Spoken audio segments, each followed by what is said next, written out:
Islamic scholar Fadilatul Sheikh Mufti Muhammad Yusuf Taibi Hafizahullah Ta'ala, Fazil Madina University, Khatib Markaz Aqsa, GT Road, Gujranwala. أعوذ بالله السميع العليم من الشيطان الرجيم. شهر رمضان الذي أنزل فيه القرآن هدى للناس وبينات من الهدى والفرقان. محترم سامعین اور سامعات، جب رمضان مبارک کا مہینہ آتا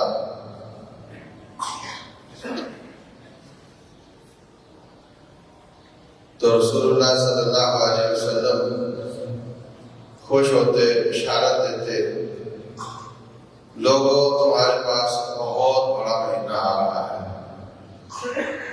جس میں شیاطین کو بند کیا جاتا ہے، جس میں جنت کے دروازے کھول دیے جاتے ہیں، جہنم کے بند کر دیے جاتے ہیں۔ اس قدر خوش ہوتے آپ اور تمام صرف صالحین بھی کہ اس مہینے کے مبارک ہونے میں کوئی شک نہیں، اور مساجد کی رونق کا بڑھ جانا یہ بھی دلیل ہے کہ اس مہینے میں کچھ ہے۔ پورے بازاروں کا شیڈول بدل جاتا ہے۔ آپ دیکھیں سحری افطاری کے بعد روڈوں پہ رونق کم ہو جاتی ہے، صبح سحری کے وقت روڈوں پہ رونق نظر آتی ہے جو عام دنوں میں نہیں ہوتی۔ تو یہ سب باتیں بتاتی ہیں کہ یہ کوئی خاص مہینہ ہے۔ میرے عزیز بھائی اور بہنوں، اس میں ہمیں اپنے اہداف مقرر کرنے چاہیے کہ ہم نے اس مہینے میں کیا حاصل کرنا ہے۔ کچھ اہداف رب الجلال مقرر کر دیے ہیں اور کچھ ان سے مزید استدلال کیے جا سکتے ہیں۔ فرمایا شہر رمضان الذی انزل فیہ القرآن، رمضان کا مہینہ وہ ہے جس میں قرآن نازل ہوا۔ تو قرآن کا رمضان سے تعلق اس آیت سے بالکل صاف نظر آتا ہے کہ رمضان کا قرآن سے گہرا تعلق ہے۔ اس لیے سلف صالحین اس مہینے میں بہت زیادہ قرآن پڑھتے تھے۔ کئی لوگ دن میں قرآن ختم کرتے، کئی لوگ دن میں 2 دفعہ قرآن ختم کرتے۔ وہ لوگ نماز میں قرآن پڑھنے اور سادہ قرآن پڑھنے اور فہم کے ساتھ قرآن پڑھنے میں فرق کرتے تھے۔ جو فہم کے ساتھ قرآن پڑھنا ہے وہ الگ ہے، اس کی کلاس الگ ہے۔ جو نماز میں پڑھنا ہے وہ 3 دن سے کم قرآن ختم نہ کیا جائے، نبی صلی اللہ علیہ وسلم نے منع فرمایا۔ اور جو رمضان کے مہینے میں سادہ قرآن پڑھنا ہے اس کو بہت زیادہ پڑھتے تھے۔ تو میرے بھائیوں، آدھا رمضان گزر چکا ہے۔ اپنے آپ سے پوچھیں کہ ہم کہاں کھڑے ہیں، ہم کہاں کھڑے ہیں؟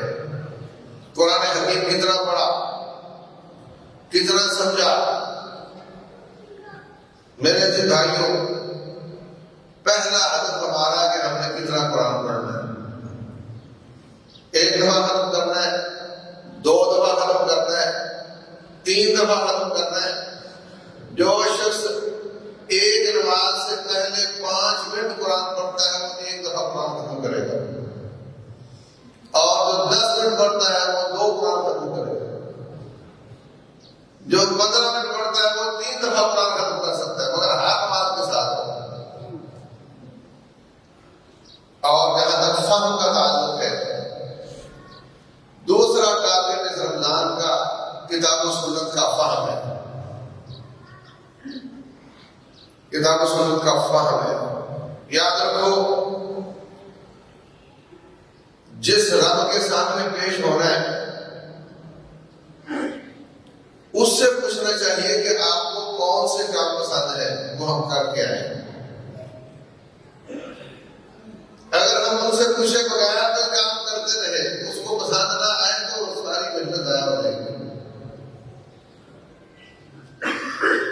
سے پوچھنا چاہیے کہ ہمیں کیا کام کرنا ہے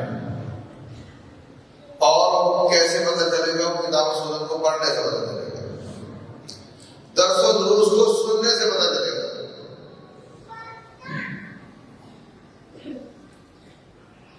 جتنے درس و دروس سنیں گے، جتنا ترجمہ القرآن پڑھیں گے، آپ کے علم میں اضافہ ہوگا اور پتہ چلے گا کہ اللہ اس کے رسول صلی اللہ علیہ وسلم مجھ سے کیا چاہتے ہیں، اور پھر اس پر عمل کریں گے تو ہماری آخرت کی زندگی بنے گی۔ اگر ہم اس کے علاوہ اپنی مرضی سے نیکیاں بنا کر عمل کرنا شروع کیا، کسی کام نہیں ہے۔ یہ اسلام ہے۔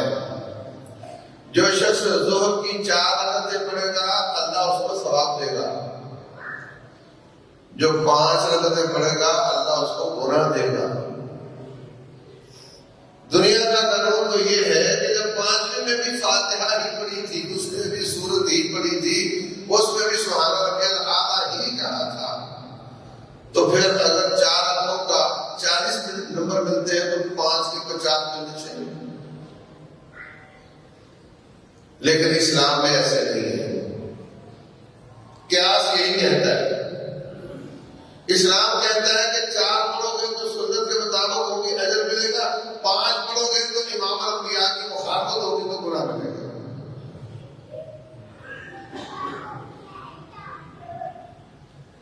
مینا میں کنکری پائی جاتی ہے کوئی 40 گرام کی، 30-40 گرام کی کنکری ہوتی جو مادہ مصنوع ہے۔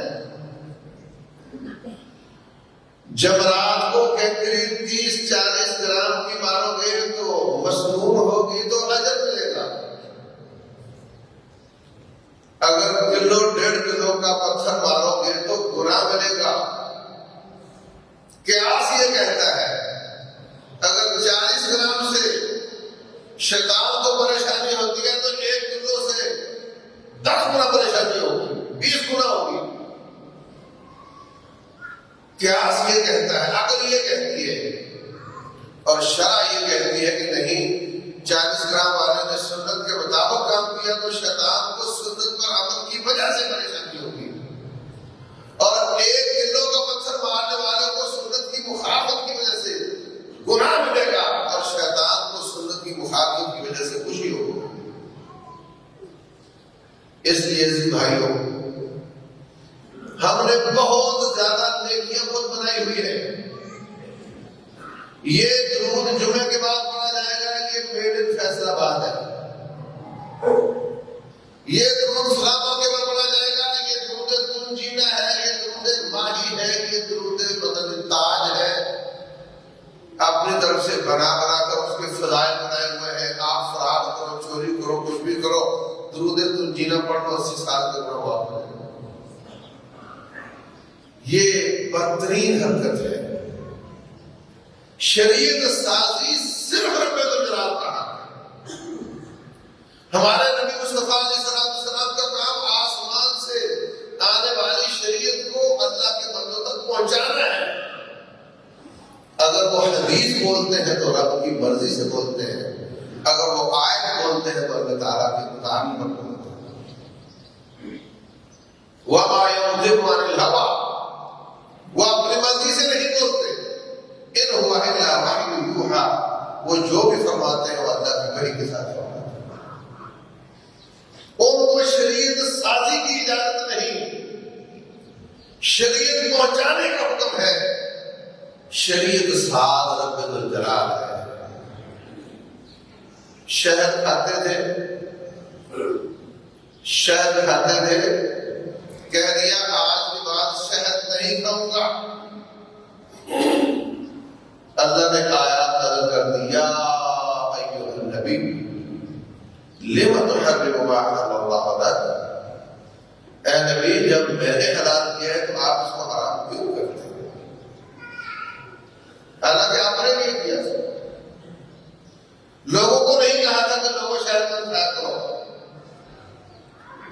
تو میرے عزیز بھائیوں، شریعت سازی کا حق صرف رب الجلال کے پاس ہے۔ نیکیاں بناتے ہیں، اس میں کیا حرج ہے، اس میں کیا حرج ہے، اس میں کیا حرج ہے؟ قل هو اللہ احد کی بڑی فضیلت ہے، یہ 10 باروں کے برابر ہے، مگر آپ سجدے میں پڑھیں گے تو آپ کو گناہ ملے گا۔ قل هو اللہ احد کی بڑی فضیلت ہے، یہ 10 باروں کے برابر ہے، مگر آپ بقرہ ذبح کرتے وقت پڑھو گے تو سوچو کام زیادہ ہے یا تھوڑا ہے، محنت زیادہ ہے یا کم ہے، پیسہ زیادہ لگ رہا ہے یا تھوڑا لگ رہا ہے۔ اس کو نہیں دیکھتے، دیکھتے یہ ہے کہ اللہ تبارک و تعالیٰ اس کے رسول نے بیان کیا ہے۔ تو شریعت کو سمجھنا اور اس کا علم حاصل کرنا یہ رمضان کے ٹارگٹ میں سے ایک ٹارگٹ ہے۔ علم کو زیادہ کرنا، درس و دروس پر پہنچنا اور ان کو سننا اور اس پر عمل کرنے کی کوشش کرنا۔ جو شخص جمعے کا خطبہ سنتا ہے، درس سنتا ہے، جو اس کو کرنے کا کام بتایا جاتا ہے اس کی سمجھ میں آ جاتا ہے، پھر بیٹھا بیٹھا عزم کر لیتا ہے کہ جو یہ کہا جا رہا ہے اس پر عمل کروں گا، رب الجلال اس کو اور دیتا چلا جاتا ہے۔ لئن شکرتم لأزیدنکم، جو ملا اس کی قدردانی کرو گے تو اور دیں گے۔ والذین اہتدوا زادہم ھدی وآتاہم تقواہم، جو لوگ ہدایت پہ ہوتے ہیں، جو ہدایت کو حاصل کرتے ہیں، اللہ ان کی ہدایت کو بڑھاتا چلا جاتا ہے یہاں تک کہ ان کو متقین کی لسٹ میں شامل کر دیتا ہے۔ اور جو آتا ہے یہ سمجھنے کے لیے کہ چس کتنی آئی، اور مسجد کے دروازے سے نکلتے وقت مولوی صاحب کو نمبر دے رہا ہوتا ہے، ہاں بھائی سنا کیسا، اور 100 نمبر، کوئی کہتا نہیں 80 نمبر، آج 50 نہیں آئی، اس کو آلریڈی 50 نمبر، جاہل علماء کو نمبر دے رہا ہے، لا علم علماء کو نمبر دے رہا ہے۔ نہ عقل بدلتی ہے نہ شکل بدلتی ہے، رمضانوں پہ رمضان گزر جاتے ہیں، قرآنوں پہ قرآن گزر جاتے ہیں، خطبات پہ خطبات گزر جاتے ہیں، آتے ہیں بیٹھتے ہیں چلے جاتے ہیں، نہ عقل بدلتی ہے نہ شکل بدلتی ہے۔ ہم جس جگہ پہ ہیں وہی رہے گی۔ ایسے شخص کو اللہ تعالیٰ ہدایت سے محروم کر دیتا ہے، وہ خطبہ پروف ہو جاتا ہے، یہ گھڑی واٹر پروف ہے، وہ خطبہ پروف ہو جاتا ہے، وہ تقویٰ پروف ہو جاتا ہے، وہ ہدایت پروف ہو جاتا ہے، وہ اخلاص پروف ہو جاتا ہے، اس کے اوپر جتنے چاہو آیات کو اونڈیتے رہو اندر کچھ نہیں جاتا، اور یہ بندے کی بدبختی کی انتہا ہوتی ہے۔ محنت کر کے آئے گا، موٹر سائیکل گاڑی پہ بیٹھ کے آئے گا، سے پیسے پہنچے گا، مگر نہیں، اس میں اثر نظر نہیں آئے گا۔ وہ جیسا رمضان سے پہلے تھا ویسے ہی بعد میں ہوگا، وہ جیسا خطبات کو سننے سے پہلے تھا ویسا ہی بعد میں ہوگا۔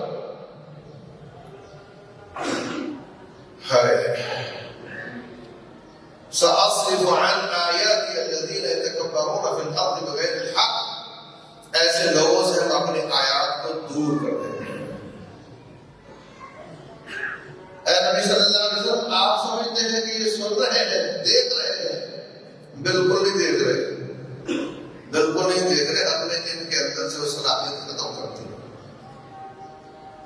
بداحت دیکھ رہے ہیں مگر وہ دیکھ نہیں رہے، بداحت سن رہے ہیں مگر وہ سن نہیں رہے، نہ سوچتے ہیں، نہ غور کرتے ہیں، نہ عمل کا عزم رکھتے ہیں۔ ورنہ انسان کی زندگی بدلنے کے لیے ایک آیت کافی ہوتی ہے، ایک آیت کافی ہوتی ہے، ایک آیت کلک کر جائے تو کافی ہو جاتی ہے۔ کتنے لوگ ایک آیت کو سمجھ کر مسلمان ہو گئے۔ معجزات بھی آیت کہلاتے ہیں،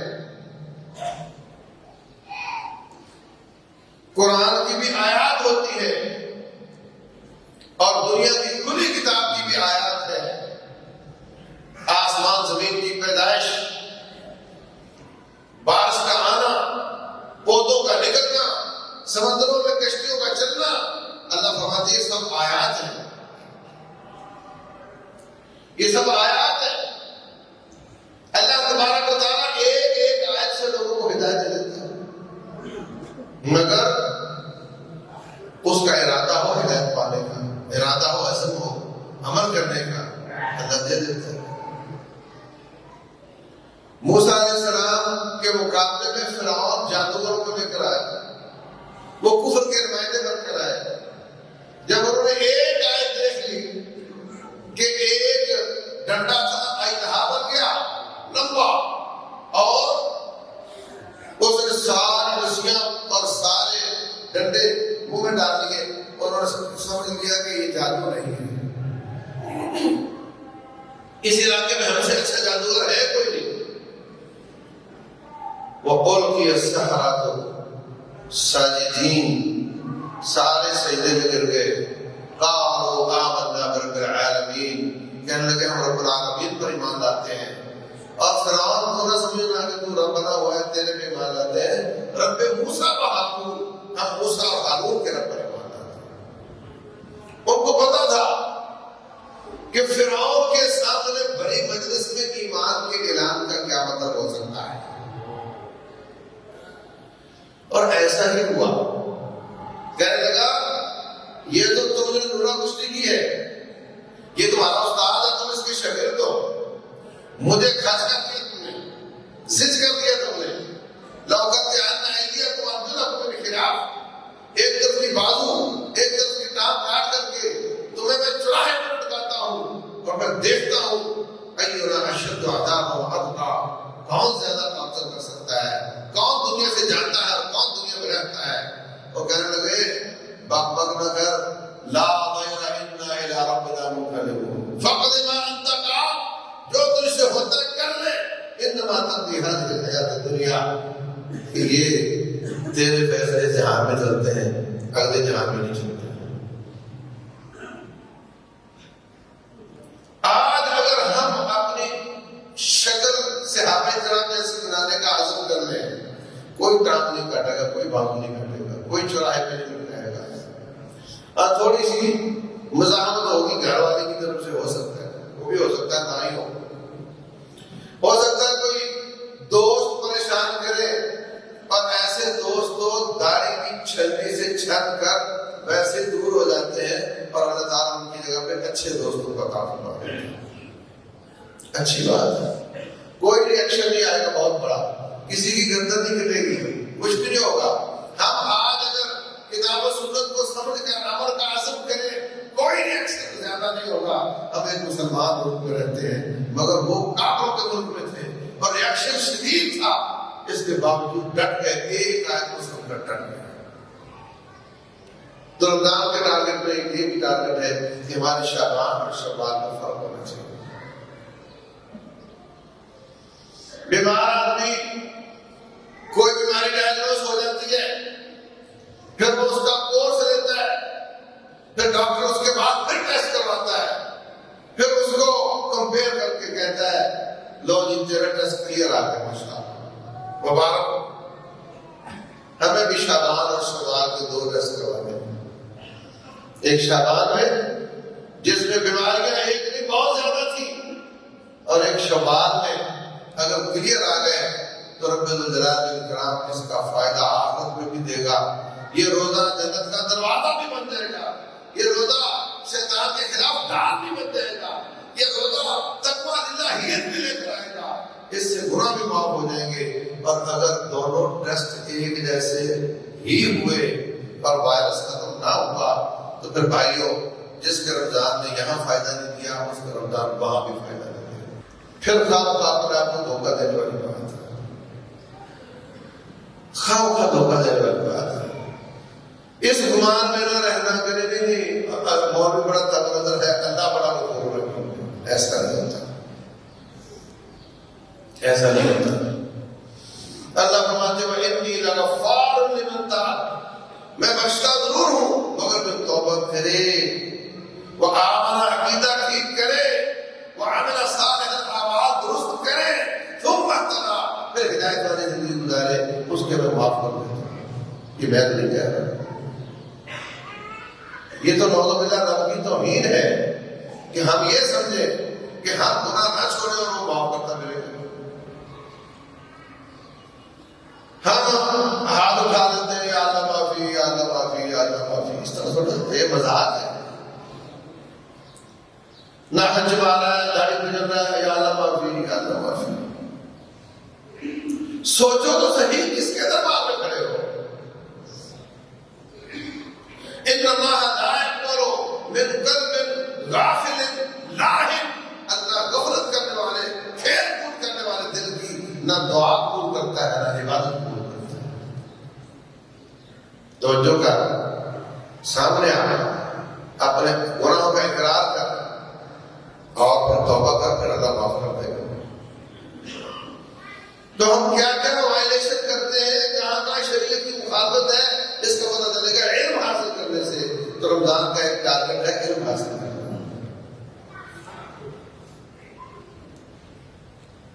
رمضان کا ایک ٹارگٹ ہے دعوت کو عام کرنا. اللہ تبارک و تعالیٰ شیاطین کو باندھ دیتا ہے کہ داعیان دین اپنی محنت کر کے زیادہ سے زیادہ لوگوں کو اللہ کے دین کی طرف لے آئے.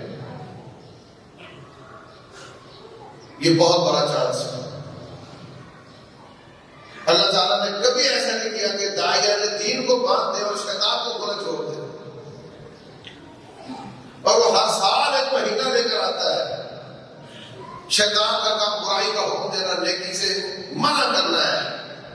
اب وہ نہیں ہے. لوگ زیادہ مسجد میں آ گئے ہیں، جو لوگ پہلے نہیں آتے تھے اب آ گئے ہیں. ان کو خصوصی محنت کی ضرورت ہے کہ ہم آ گئے ہیں تو آ ہی جائیں. شیطان کی جماعت سے پکا پکا استعفا دے دیں، رحمان کی جماعت میں پورے پورے داخل ہو جائیں. آ گئے ہیں تو آ جائیں، اتنی محنت کریں، اتنا تقویٰ حاصل کریں کہ رمضان گزر بھی جائے تو وہ اس قدر مضبوط ہو چکے ہوں کہ وہ شیطان کا مقابلہ کر سکتے ہیں. تو دعوت اللہ ہر شخص کا فریضہ ہے. رسول اللہ صلی اللہ علیہ وسلم فرماتے ہیں بلغوا عنی ولو آیا، ایک آیت کا آپ کو علم ہے تو اس کو بھی آگے پہنچاؤ. آپ کو سب کو نہیں معلوم کہ نماز فرض ہے، کہو سب کو نماز فرض ہے. جو باہر بیٹھا نظر آئے اس کو کہو چار بھائی نماز پڑھ.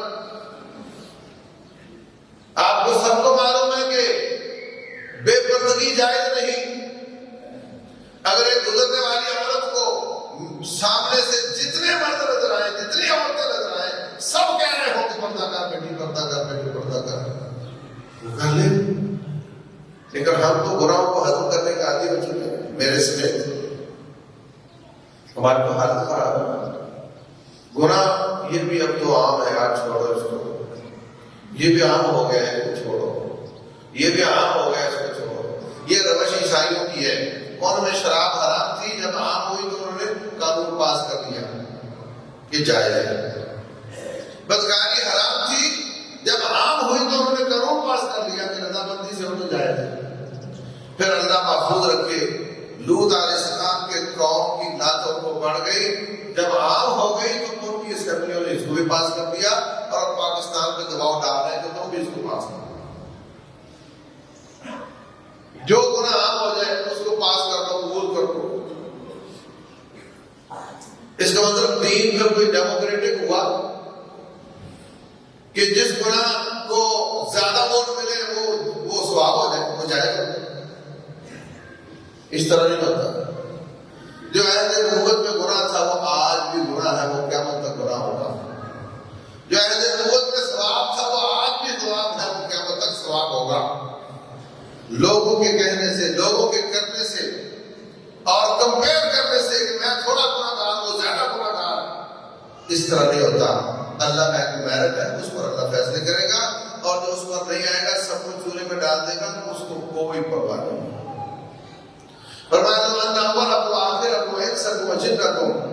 اگر تمہارے پہلے اور پچھلے انسان اور جن سارے کے سارے ابلیس جتنے گناہگار ہو جائیں، مانا کا صافی ملکی شیعہ، میری بات سے ذرا برابر نہیں ہے.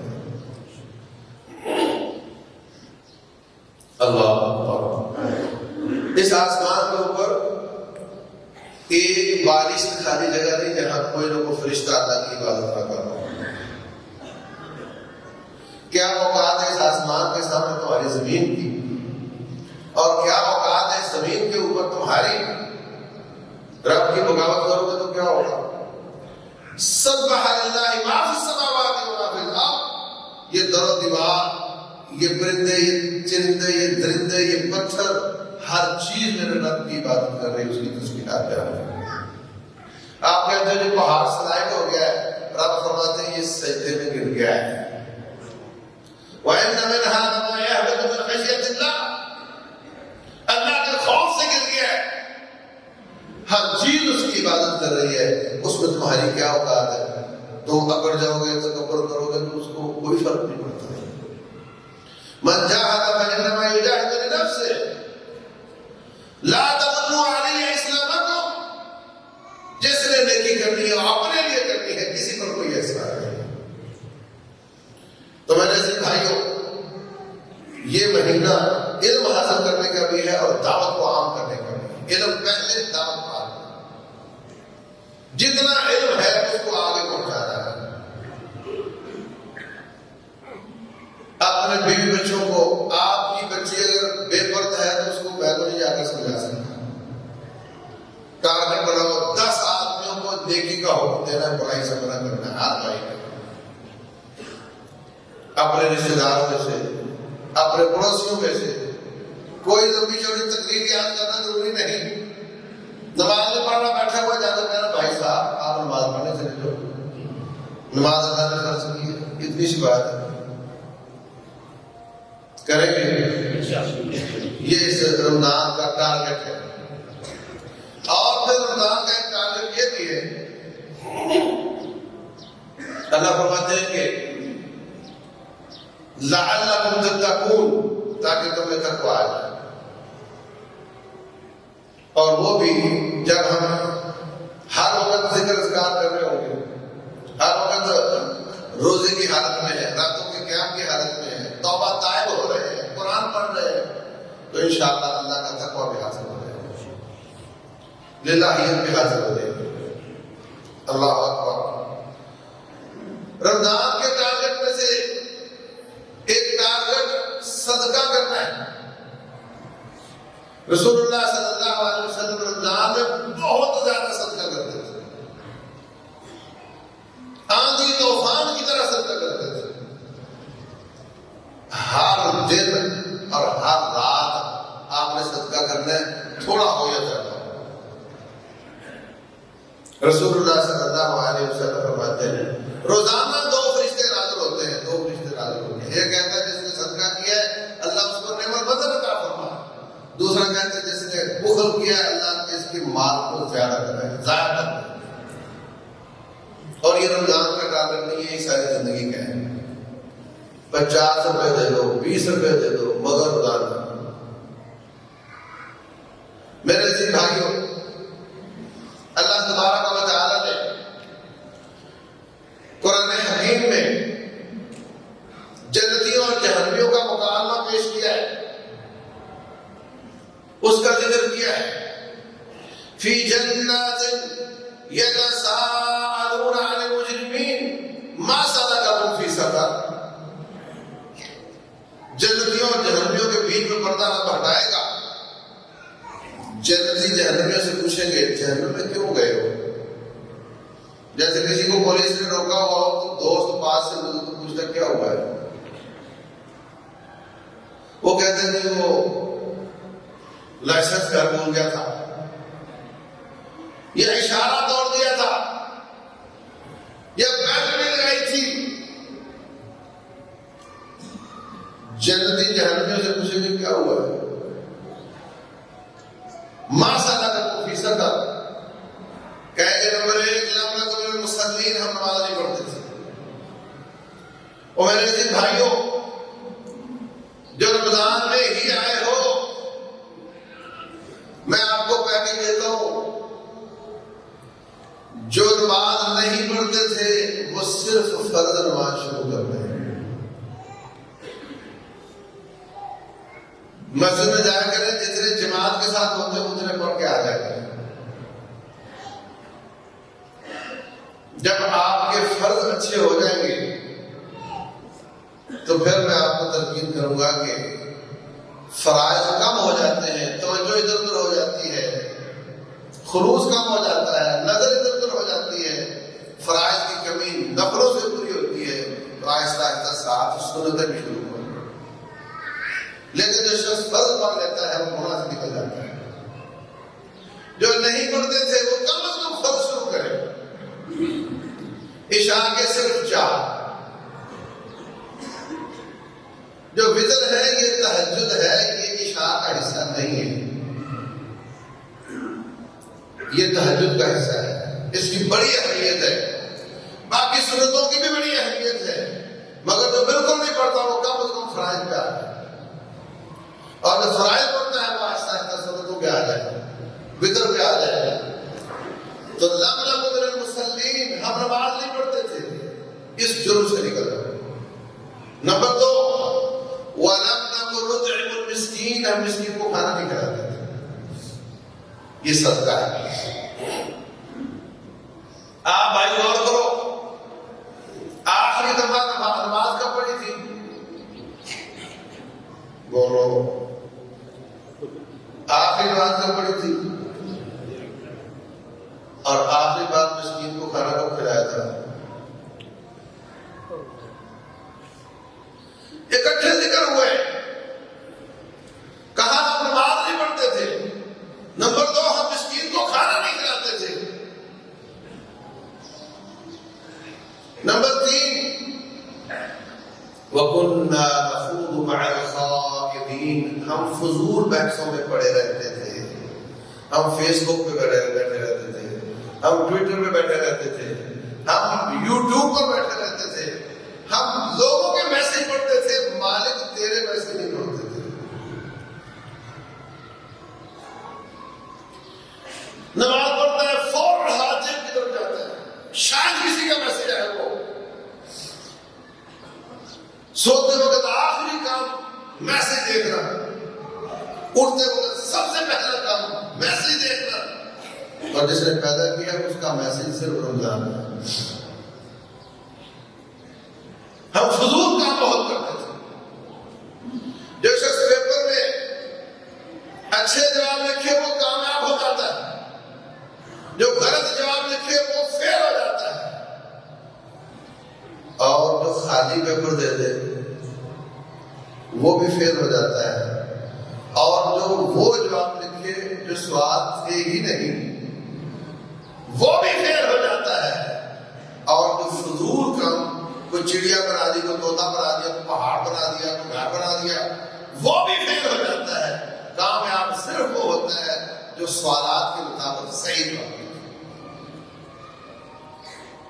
ہماری زندگی میں کتنے موقعات ہیں جو بیکار بیٹھے رہتے ہیں، خالی پیپر دے دیتے ہیں. کتنے موقعات ہیں جس میں ہم فیس بک پہ گزارتے ہیں، فضول کام کرتے ہیں. کتنے موقعات ہیں جس میں ہم عبادت سمجھ کر کرتے ہیں، جبکہ وہ عبادت نہیں ہوتی. اس پر پیسہ لگاتے ہیں، اس پر محنت کرتے ہیں.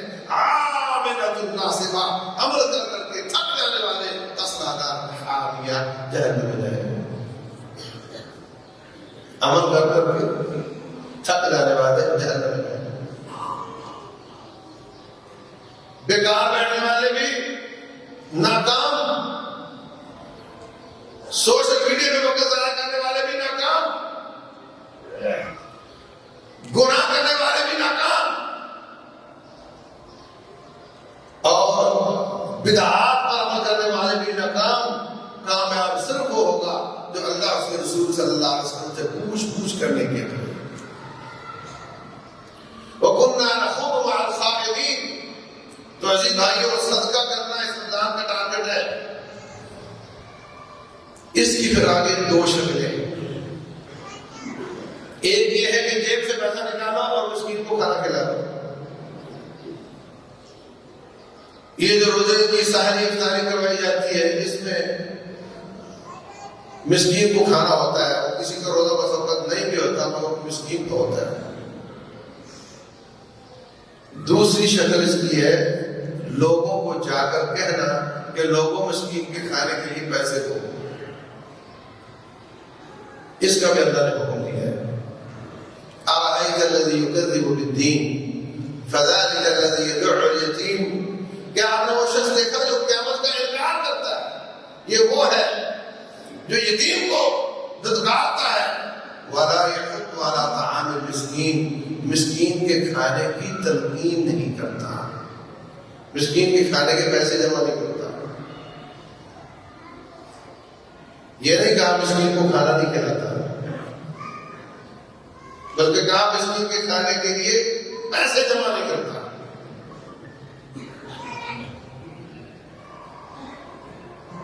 اللہ اکبر۔ دوسرے مقام پر اللہ فرماتے ہیں وَلَا تَحَاضُّونَ عَلَىٰ طَعَامِ الْمِسْكِينِ، تم مسکین کے کھانے کی ایک دوسرے کو تلقین نہیں کرتے۔ یہ دونوں کام کرنے ہیں، دونوں قرآن کی آیات ہیں۔ تو ہمیں اپنی جیب سے مسکین کو کھانا بھی کھلانا ہے، اور اس مہنگائی میں اکثر معاشرہ مسکین بن چکا ہے، اور لوگوں کو جتنے آپ کے موبائل فون میں نمبر ہیں ان سب کو میسج چھوڑ دو، لوگوں کو کہنا کہ آپ تعامل کرو۔ یہ الگ آیات ہے جو اللہ تعالیٰ ہمیں حکم دے رہا ہے۔ اپنی جیب سے دینا بھی ہے، لوگوں سے لے کر بھی دینا ہے۔ اپنے محلے کے غریب ان کا خیال کرو، رشتہ داروں کو ترجیح دو، یتیموں بیوگار کا خیال کرو۔ ہمارا 100% مال ہمارے پاس ہے، ہمارا 100% گھر ہمارے پاس ہے، اور آج ہمارے پاس ہے۔ کشمیر والے، فلسطین والے، ان کے بچے بھی جاتے رہے، ان کے گھر بھی جاتے رہے، ان کے کاروبار بھی جاتے رہے، اور وہ ہم سے RCC بلڈنگ کا مطالبہ نہیں کر رہے، وہ ہم سے صرف خیمے کا مطالبہ کر رہے۔ ہمارا سب کچھ محفوظ ہے، ان کا سب کچھ ختم ہو چکا۔ ہم اگر 10% بھی دے دیں، 5% بھی دے دیں، ان کا بہت کچھ ہو جاتا ہے۔ تو رمضان کے دروس میں سے، رمضان کے اسباب میں سے، رمضان کے اہداف میں سے ایک بہت بڑا ہدف ہے کہ جب میں بھوک کاٹتا ہوں تو مجھے احساس ہوتا ہے کہ بھوک کیسی ہوتی ہے، پھر اس کا تقاضا ہے کہ میں مسکین کو کھانا کھلاؤں۔ رمضان کے اہداف اور بھی ہیں، اعتکاف بھی ہے، انشاءاللہ اگلی بار عرض کروں گا۔ تو جو شخص اپنے اہداف سیٹ کر کے محنت کرتا ہے، انشاءاللہ اس کے شعبان اور شوال میں واضح قسم کا فرق ہو رہا ہے۔ اللہ واسطے روٹین کی عبادات سے باہر نکلو، عبادات کو عبادات سمجھو، عبادات کو عادات نہ سمجھو کہ عادت پڑی ہوئی ہے۔ نماز میں آ کر کھڑا ہو گیا، آٹو میں لگا ہوا ہے، آٹو میں لگا ہوا، ہاتھ اوپر جا رہا ہے، نیچے جا رہا ہے، اوپر جا رہا ہے، نیچے جا رہا ہے، کوئی سمجھ نہیں آئی تو کیا کرنا ہے۔ یہ عبادت نہیں، عادت ہے۔ عبادت کو عبادت سمجھ کے کرو، سمجھ سوچ کر، دل کے حضور کے ساتھ، دل کو حاضر کر کے، اور یہ تصور لے کر کہ میں رب الجلال کو دیکھ رہا ہوں۔ اگر یہ تصور نہ ہے تو کم از کم یہ تو ہے کہ وہ مجھے دیکھ رہا ہے۔ اسی طرح راتوں کا قیام، یہ ہمارا ٹارگٹ ہے۔ رسول اللہ صلی اللہ علیہ وسلم فرماتے ہیں جو شخص عشاء کی نماز باجماعت پڑھتا ہے، پھر فجر کی نماز باجماعت پڑھتا ہے، اس کو ساری رات کے قیام کا اجر مل جاتا ہے۔ ایک قیام تو یہ ہو گیا۔ دوسرا قیام فرمایا جو امام صاحب کے ساتھ تراویح پڑھتا ہے، تراویح کا لفظ کتاب سنت میں نہیں، قیام اللیل کرتا ہے، حتیٰ کہ امام چلا جائے یہ بعد میں جائے، وہ پہلے جائے، یہ اس کے ساتھ جائے، تو اس کو بھی ساری رات میں قیام کا اجر ملتا ہے۔ تو آپ وتر چھوڑ کر نہ جایا کرو۔ اگر آپ کا اول تو وہ کافی ہے جو امام کے ساتھ پڑھ لیا، یا امام صاحب کو بولو 4 بجے پڑھا دے، 4 بجے سے پہلے پڑھا دے، 4 عشاء کے بعد 4 بجے سے پہلے۔ اگر ایسا نہیں تو امام کے ساتھ آپ وتر بھی پڑھ لیا کرو تاکہ ساری رات کے قیام کا اجر مل جائے۔ اور اگر آپ کا ارادہ ہے کہ میں کچھ نفل افضل وقت میں پڑھنا چاہتا ہوں وہ بھی قیام اللیل ہی ہے، وہ بھی تراویح ہی ہے، وہ بھی نفل ہے، یہ بھی نفل ہے۔ یہ تصور درست نہیں کہ یہ تراویح ہے اور فجر سے پہلے قیام اللیل ہوگا، وہ بھی قیام اللیل ہے، یہ بھی قیام اللیل ہے۔ میں پہلے تراویح پڑھ لیتا ہوں، بعد میں کچھ نفل پڑھ لوں گا، وہ بھی نفل ہے، یہ بھی نفل ہے۔ دونوں ایک ہی ہیں۔ اگر آپ کا ارادہ 11 سے زیادہ کرنے کا ہے تو وتر پڑھ لو، امام کے ساتھ سلام نہ پھرو، اٹھ کر ایک رکعت اور پڑھ لو تو وہ وتر نہیں رہے گی۔ اس کے بعد پھر آپ 2 4 جتنی اللہ توفیق دے پڑھ کر آخر میں وتر پڑھ لو۔ اور ایک طریقہ یہ بھی ہے کہ آپ امام کے ساتھ سلام پھیر دو وتروں کا اور اٹھ کر فجر سے پہلے 2 رکعتیں پڑھ لو، 2 سے زیادہ نہیں، مسنون، اور ان کو اتنا لمبا کرو جتنا چاہو، پورا پورا پارا پڑھ دو، کیا ہے، یہ بھی ہو سکتا ہے۔ تو قیام اللیل بھی اس رمضان کے ٹارگٹ میں سے ایک ٹارگٹ ہے۔ جس طریقے سے آپ نے سنا نا کہ فلاں شخص کو 5 دفعہ سزائے موت کی سزا ہوگی، موت کی سزا ہوگی، مردوں سے پہلی دفعہ کیا ہے، باقی 4 کس کے لیے، تاکہ وہ بچنے نہ پائے۔ اگر ایک سزا صدر نے معاف کر دی تب بھی 4 باقی ہیں، ایک سزا اس کے وارثوں نے معاف کر دی تب بھی 3 باقی ہیں، بچنے نہ پائے، اس لیے 4 دفعہ 5 دفعہ سزا دی جاتی ہے۔ ایسے ہی اللہ تبارک و تعالی قیام اللیل کی لیلیں بنا رہا ہے۔ دونوں نمازیں عشاء فجر پڑھ لو گے تو قیام اللیل مل جائے گا، پھر 7 تراویح پڑھ لو گے قیام اللیل مل جائے گا، امام کے ساتھ سلام پھرو یا امام تک رہو تو اگلی رات کا بھی آپ کو ثواب مل جائے گا، تاکہ آپ کا قیام اللیل رہ نہ پائے۔ تو یہ ساری اللہ کی رحمتیں ہیں، اس کے سامنے اپنے آپ کو پیش کرنا اور رب کی رحمتوں کا حصول کرنا، یہ رمضان کے اہداف ہیں۔ رب ذوالجلال والاکرام ہمیں عمل کرنے کی توفیق دے، رب ذوالجلال ہمارے گناہوں کو معاف کر دے۔ اللہ تبارک و تعالی رمضان جائے اور ہم گناہوں سے ہلکے پھلکے ہو چکے ہوں اور مطلوبہ تقویٰ الہیت حاصل ہو چکی ہو اور ہم بے ہدایت سے تو ہدایت والے ہو چکے ہوں۔ رب ذوالجلال ہماری ٹوٹی پھوٹی وعدات کو قبول کر لے اور جو زیادہ سے زیادہ نمبر ہیں ہمیں عطا فرما دے۔ واللہ اعلم، صلی اللہ علیہ وسلم وبارک علی نبینا محمد۔